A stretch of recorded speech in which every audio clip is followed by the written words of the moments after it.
Jefferson Tigers. I am Mrs. McGuckin. I am a fourth grade teacher. Today we are going to be reading Charlotte's Web, Chapter 11, The Miracle. The next day was foggy. Everything on the farm was dripping wet. The grass looked like a magic carpet. The asparagus patch looked like a silver forest. On foggy mornings, Charlotte's Web was truly a thing of beauty. This morning, each thin strand was decorated with dozens of tiny beads of water. The web glistened in the light and made a pattern of loveliness and mystery, like a delicate veil. Even Lurvy, who wasn't particularly interested in beauty, noticed the web when he came with the pig's breakfast. He noted how clearly it showed up, and he noted how big and carefully built it was. He then took another look and saw something that made him set his pail down. There, in the center of the web, neatly woven in block letters, was a message. It said, "Some pig." Lurvy felt weak. He brushed his hands across his eyes and stared harder at Charlotte's Web. "I'm seeing things," he whispered. He dropped to his knees and uttered a short prayer. Then, forgetting about Wilbur's breakfast, he walked back to the house and called Mr. Zuckerman. "I think you better come down to the pig pen," he said. "What's the trouble?" said Mr. Zuckerman. "Anything wrong with the pig?" Not exactly," said Lurvy. "Come see for yourself." The two men walked silently to Wilbur's yard. Lurvy pointed to the spider's web. "Do you see what I see?" he asked. Zuckerman stared at the writing on the web. He then murmured the words, "Some pig." Then he looked at Lurvy. Then they both began to tremble. Charlotte, sleeping after her night's exertion, smiled and watched. Wilbur came and stood directly under the web. "Some pig," muttered Lurvy in a low voice. "Some pig," whispered Mr. Zuckerman. They stared and stared for a long time at Wilbur. They then stared at Charlotte. "You don't suppose that spider," began Mr. Zuckerman, but he shook his head and didn't finish the sentence. Instead, he walked solemnly back up to the house and spoke to his wife. "Edith, something has happened," he said in a weak voice. He went to the living room and sat down, and Mrs. Zuckerman followed. "I've got something to tell you, Edith," he said. "You better sit down." Mrs. Zuckerman sank into her chair. She looked pale and frightened. "Edith," he said, trying to keep his voice steady, "I think you had best be told that we have a very unusual pig." A look of complete bewilderment came over Mrs. Zuckerman's face. "Homer Zuckerman, what in the world are you talking about?" she said. "This is a very serious thing, Edith," he replied. "Our pig is completely out of the ordinary." "What's unusual about the pig?" asked Mrs. Zuckerman, who was beginning to recover from her scare. "Well, I don't really know yet," said Mr. Zuckerman. "We have received a sign, Edith, a mysterious sign. A miracle has happened on this farm. There is a large spider's web in the doorway of the barn cellar, right over the pig pen. And then Lurvy went to feed the pig this morning. He noticed the web because it was foggy, and you know how a spider's web looks very distinct in the fog. And right spring, in the middle of the web were the words, 'Some pig.' The words were woven right into the web. They were actually part of the web. It says, 'Some pig,' just as clear can be. There was no mistake about it. A miracle has happened and a sign has occurred here on earth, right on our farm. We have no ordinary pig." "Well," said Mrs. Zuckerman, "it seems to me you're a little off. It seems to me we have no ordinary spider." "Oh, no," said Mr. Zuckerman. "It's the pig that's unusual. It says so, right in the middle of the web." "Maybe so," said Mrs. Zuckerman.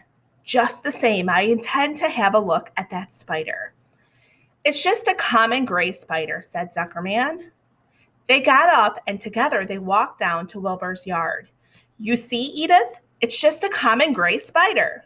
Wilbur was pleased to receive so much attention. Lurvy was still standing there, and Mr. and Mrs. Zuckerman, all three, stood for about an hour reading the words on the web over and over and watching Wilbur.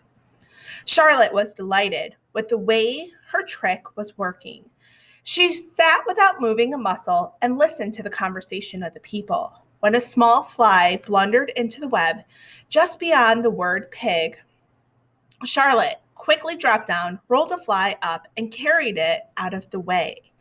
After a while, the fog lifted. The web dried off, and the words didn't show up so plainly. The Zuckermans and Lurvy walked back to the house just before they left the pig pen. Mr. Zuckerman took one last look at Wilbur.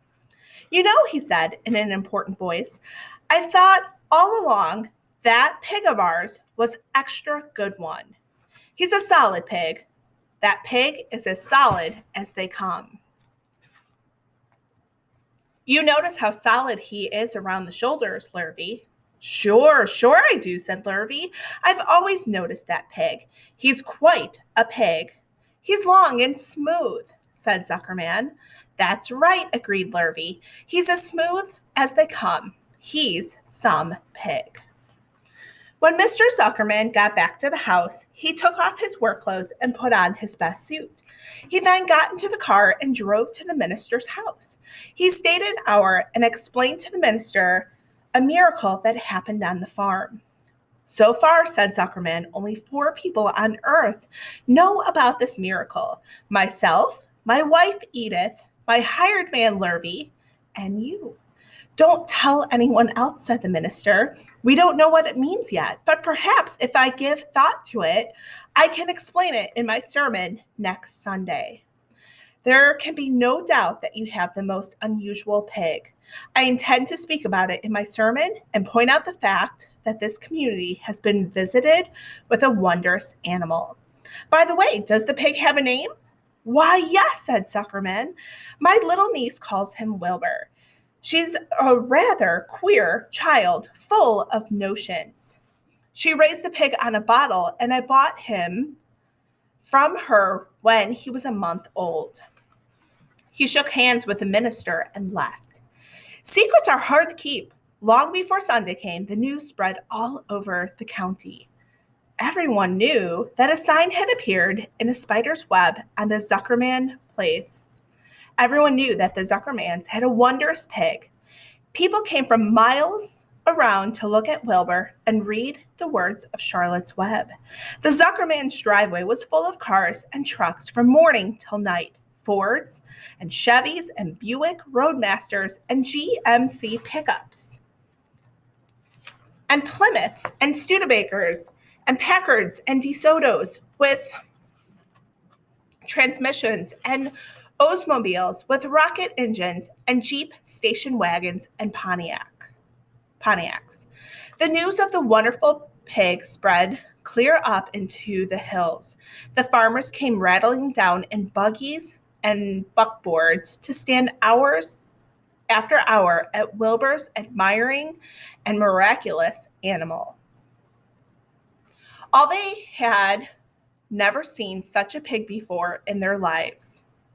When Fern told her mother that Avery had tried to hit the Zuckerman spider with a stick, Mrs. Arabelle, who was so shocked that she sent Avery to bed without any supper as a punishment. In the days that followed, Mr. Zuckerman was so busy entertaining visitors that he neglected his farm's work. He wore his good clothes all the time now, got right into them when he got up in the morning. Mrs. Zuckerman prepared special meals for Wilbur. Lurvy shaved and got a haircut. And his principal farm duty was to feed the pig while people looked on. Mr. Zuckerman ordered Lurvy to increase Wilbur's feedings to from 3 meals a day to 4 meals a day. The Zuckermans were so busy with visitors, they forgot about other things on the farms. The blackberries got ripe, and Mrs. Zuckerman failed to put up any blackberry jam.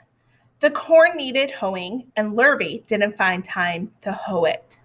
On Sunday, the church was full. The minister explained the miracle.